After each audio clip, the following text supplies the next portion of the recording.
Good morning students. पिछले lecture विच बेटा आपां पाठ अखबार बारे पढ़िया सी। इस पाठ दे विच लेखक ने अखबार बारे दस्सिया सी कि अखबार की हुंदी है जां ओह सानू की दसदी है जां अखबार दी साडे जीवन विच की वरतों है। इस पाठ विच उसने जिहड़े अखबार बारे जानकारी दित्ती है ਉਹ ਉਸਨੇ एक छोटी बच्ची सिमरन ते उसदे पापा राही दित्ती है।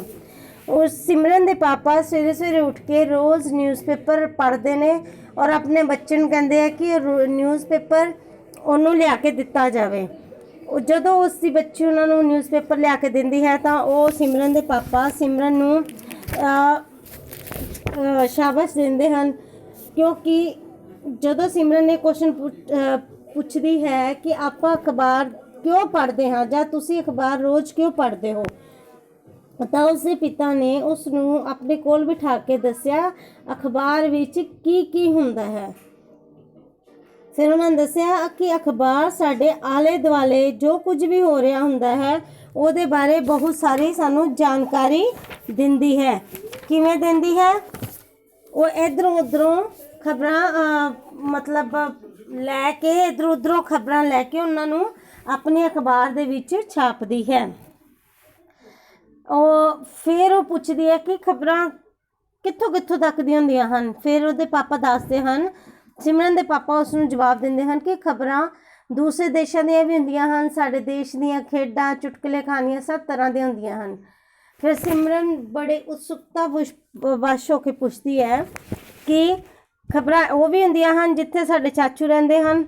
उहदे पिता जी कहंदे दसदे हन हाँ हुंदियां ने, पर उत्थों दियां खबरां सिर्फ वो ही हुंदियां हन जड़ियां बहुत जरूरी हुंदियां हन।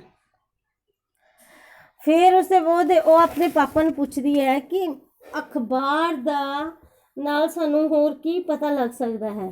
फिर उन्होंने जवाब मिलता है कि अखबार विच असीं गवाचे हुए लोगों दे नूं लभण प्रति जां उन्हां नूं लभण लई इश्तिहार भी दे सकते हाँ।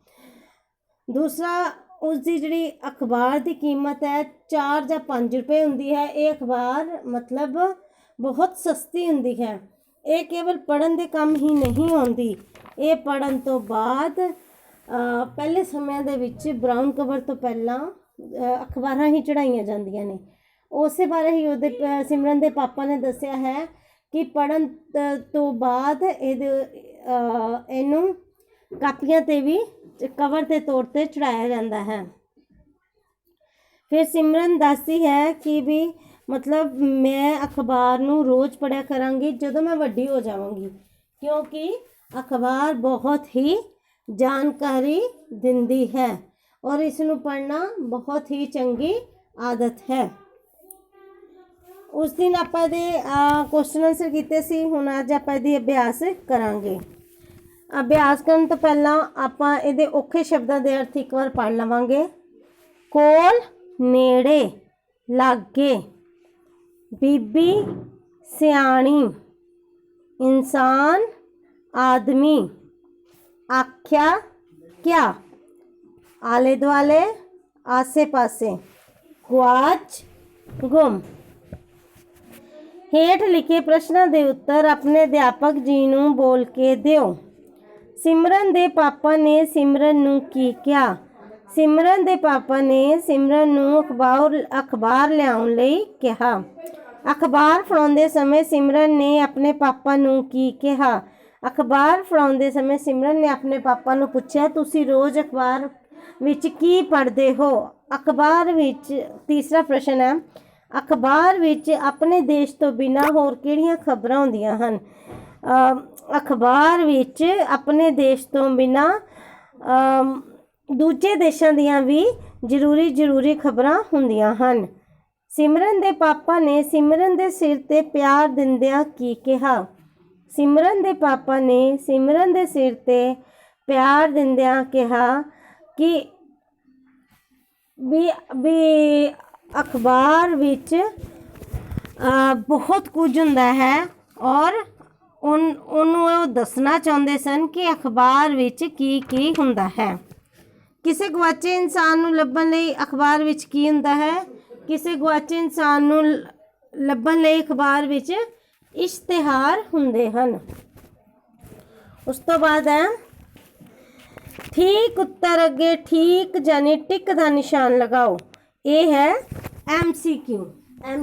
MCQ की होंगे ने? MCQ होंगे है जोड़े एक प्रश्न के 3 उत्तर होंगे हैं और उन्होंने जवाब जड़ा एक होंदा है, उन्होंने सही तौर पर उसका जवाब देना होंदा है। पहला है सिमरन दे पापा ने सिमरन नूं की वेखण लई कहा? किताब, अखबार या ऐनक? अखबार। सिमरन दे पापा अखबार कदों पढ़ते हैं? कदे कदे, रोज़ या हफ्ते बाद? रोज़। कनेडा विच सिमरन दा कौन रहिंदा है?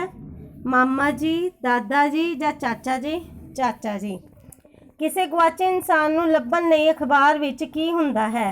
इश्तिहार।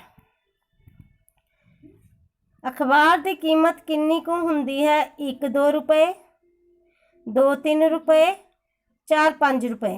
4-5 रुपए। हेठ लिखे प्रश्नों के उत्तर दो। सिमरन दे पापा जी ने सिमरन नूं किस बारे जानकारी दिती? सिमरन दे पापा जी ने सिमरन नूं अखबार बारे जानकारी दिती। अखबार सानू की जानकारी दिंदी है? अखबार सानू हर तरह की जानकारी दिंदी है। अखबार विच सेहत बारे की जानकारी हुंदी है?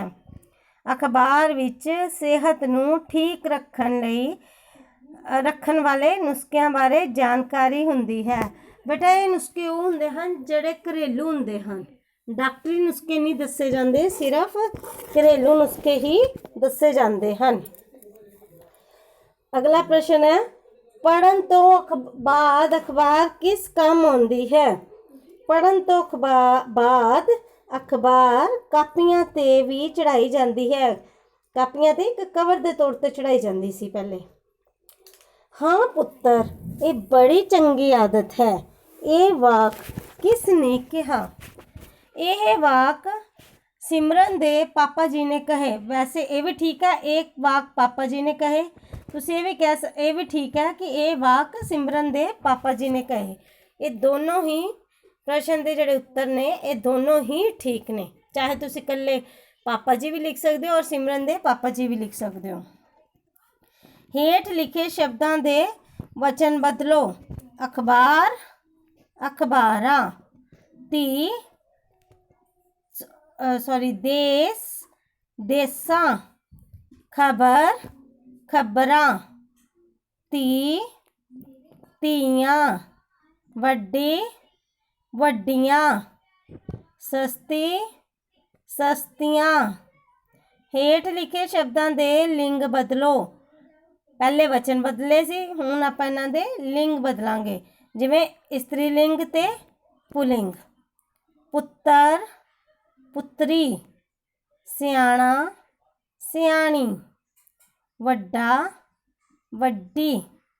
बच्चा, बच्ची। पापा, मम्मी। बेटा जी पिता हुंदा ते आपां माता लिख सकते सी, ठीक है ना। माँ प्यो हुंदा ते आपां माँ लिख सकते सी। ਇਹਦੇ ਵਿੱਚ ਪੁੱਛਿਆ ਗਿਆ ਹੈ ਪਾਪਾ ਤੇ ਆਪਾਂ ਪਾਪਾ ਦੇ ਨਾਲ ਮੰਮੀ ਹੀ ਲਿਖਾਂਗੇ, ਠੀਕ ਹੈ। बेटा, बेटी। उदाहरण वेख के दो नवे शब्द बनाओ। मतलब रलते मिलते शब्द जिन्होंने कह सकते आपां।